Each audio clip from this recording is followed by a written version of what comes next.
Hello friends.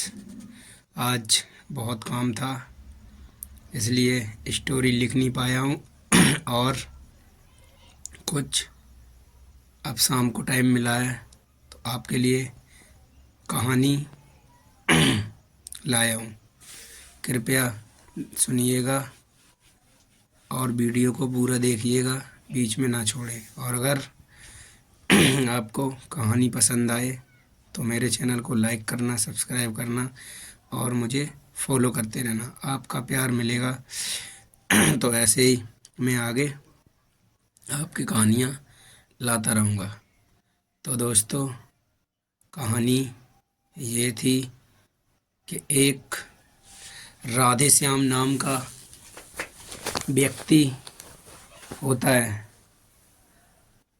वह अपने परिवार के साथ एक गांव में रहता है और बहुत ही खुश होता है।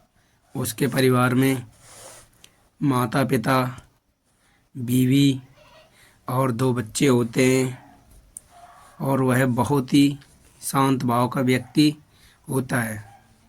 किसी बात का उसे घमंड नहीं होता और वो दुखी लोगों की हमेशा मदद करने को आगे ही रहता है और वह बहुत अच्छा व्यक्ति है। वह अपनी ही मस्ती में मस्त रहता है और अपने जीवन में अपने परिवार के साथ खुश रहता है। और वो कृष्ण भक्त भी होता है। कृष्ण उसकी भक्ति से प्रसन्न थे और उसके ही साथ रहते थे। तो दोनों, वो कृष्ण भगवान को देख भी सकता था और उनसे बात भी करता है। एक दिन घूमते घूमते वो दोनों, भगवान और वो व्यक्ति, काफ़ी दूर निकल जाते हैं और अचानक उसके पिता की तबीयत खराब हो जाती है। तो दोस्तों मेरे, देखिएगा और सुनिएगा। कहते हैं कि होनी को कौन टाल सकता है। तो उसके पिता की तबीयत खराब होती है और उन्हें अस्पताल में भर्ती कराया जाता है। उसके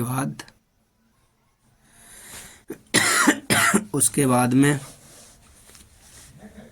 वो, उसको पता चलता है कि मेरे पिता की तबीयत सही नहीं है। तो वो रोते हुए, परेशान सा अस्पताल पहुंचता है और डॉक्टरों से विनती करता है, हाथ जोड़ता है, उनके पैर भी पड़ता है। पर डॉक्टर उससे बोलते हैं कि मैं आपको कोई भी तसल्ली नहीं दे सकता कि आपके पिताजी सही हो जाएंगे। तो वह उनके हाथ पैर जोड़ने, गिड़गिड़ाने लगता है उनके सामने। फिर भी डॉक्टर नहीं जवाब देते। वो बस यही कहते कि अब तो भगवान से ही दुआ करो कि तुम्हारे पिताजी बच जाएं। तो उसे इस भगवान की दुआ वाली बात सुनकर अपने मित्र कृष्ण भगवान की याद आ जाती है और वो उन्हें ही बुलाता है, पुकारता है। तो कृष्ण भगवान जो उसके मित्र थे वो दौड़े चले आते हैं और आने के बाद पूछते हैं क्या हुआ। तो वो अपने पिता की हालत दिखाता है और उनसे कहता है, आप तो भगवान हैं, आप मेरे पिता को बचा लो। तो भगवान कृष्ण मना कर देते हैं और कहते हैं कि मैं इसमें कुछ नहीं कर सकता। तो वो गुस्से में आ जाता है और कहता है कि आप मेरे मित्र हैं और भगवान भी हैं, आप ऐसे कैसे बोल सकते हैं, और उन्हें गुस्से में चार बात बोल देता है। तो उन दोनों की लड़ाई हो जाती है, भगवान की और भक्त की। तो व्यक्ति ये कह के चुप हो जाता है। फिर भगवान कृष्ण कहते हैं कि मैं आपके पिता को बचा तो लूँगा मगर मेरी एक शर्त है, आपको मेरा एक काम करना होगा। तो वो व्यक्ति फट से हाँ बोल देता है कि हाँ, मैं आपका क्या काम है वो ज़रूर करूँगा। तो वो कहते हैं कि तुम किसी के घर जाकर एक मुट्ठी ज्वार लेकर आ जाओ। दोस्तों, जिसे जौ बोलते हैं, वो ज्वार लेकर आ जाओ, पर ज्वार उसी घर से लाना जिस घर में किसी की मृत्यु नहीं हुई है। तो वो व्यक्ति झटपट से वहाँ से ज्वार लेने के लिए निकल जाता है और दो तीन गांव जाता है और सबके दरवाजे खटखटाता है, पर उसे ऐसा कोई घर नहीं मिलता जहाँ से उसे ज्वार मिल सके। ज्वार तो सबके घर होती है, मगर दोस्तों ऐसा कोई घर नहीं होता जिस घर में किसी न किसी की मृत्यु ना हुई हो। और मृत्यु ना होने के कारण उसे कोई ज्वार नहीं देता, तो वो खाली हाथ वापस आ जाता है। किसी न किसी के घर में किसी का भाई, किसी की बहन, किसी की माँ, किसी की बेटी, किसी के बच्चे, किसी न किसी की मृत्यु अवश्य हुई होती है और सब बोलते हैं, सब बताते हैं कि मेरे घर में इसकी मृत्यु हुई है। तो वो वहाँ से खाली हाथ लौट जाता है और वहाँ से खाली हाथ जाने के बाद रास्ते में सोचता हुआ जाता है। तो उसके समझ में आ जाता है कि मृत्यु को कोई नहीं टाल सकता, तो फिर मेरे घर में मेरे पिताजी की मृत्यु कैसे टल जाएगी।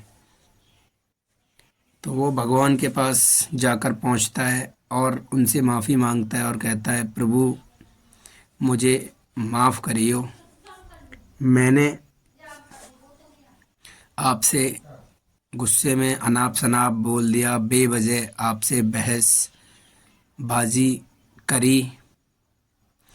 मुझे नहीं पता था कि मृत्यु तो सबको एक दिन आनी ही है, लेकिन अब समझ में आ गया है।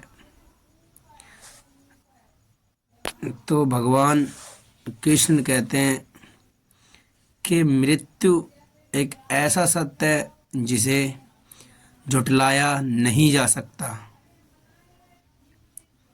और वो व्यक्ति समझ जाता है कि हाँ, सच में मृत्यु एक ऐसा सच है जिसे झुटलाया नहीं जाता और एक ना एक दिन हर किसी को, हर व्यक्ति को आनी ही आनी है। तो वो व्यक्ति उनसे माफ़ी मांगता है और भगवान उसे माफ़ कर देते हैं।